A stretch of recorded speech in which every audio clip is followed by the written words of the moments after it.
वाली, निंदिया चुराने वाली, दिल धड़काने वाली, प्यार में करे अनकानी। भैया के साली आँख मारली रे, भैया के साली आँख मारली। हम निंदिया चुराने वाली, दिल धड़काने वाली,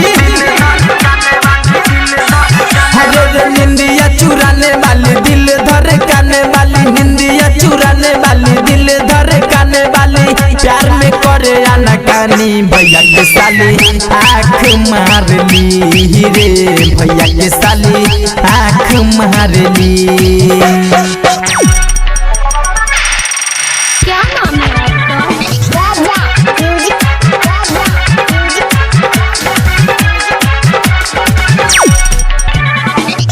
लाल लाल ओठो कर गलिया गुलाब के रे,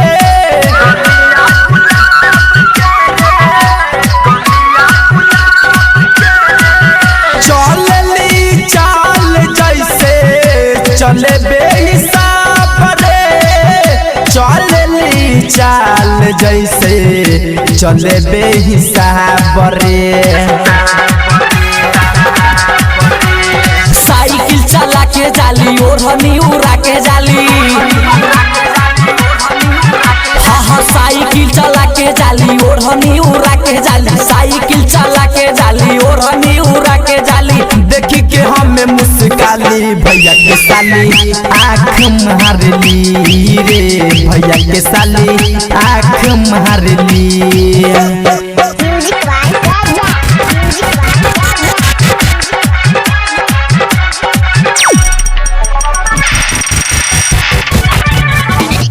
पहिला उठानी ओकर चढ़ली जवानी के,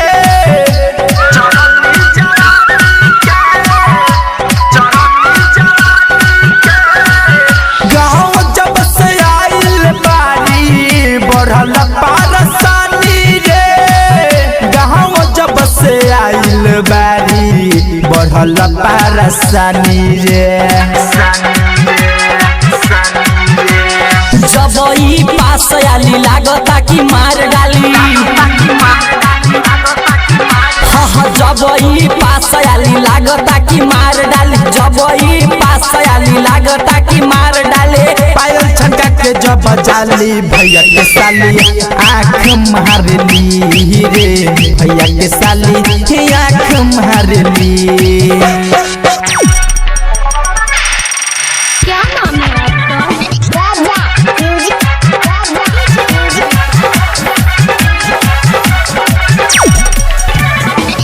गजबे के खेला खेले बिना रे खिलौना के,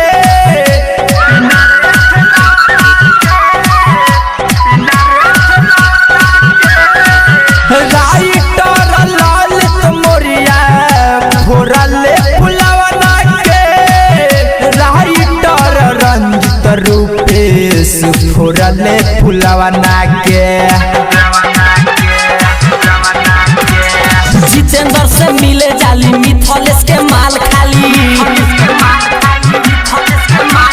जितेंद्र से मिले जाली, मिथलेश के माल खाली, जितेंद्र से मिले जाली, मिथलेश के माल खाली। घायल नागेंद्र से बुझाली, भैया के साली आँख मारली रे, भैया के साली आँख मारली।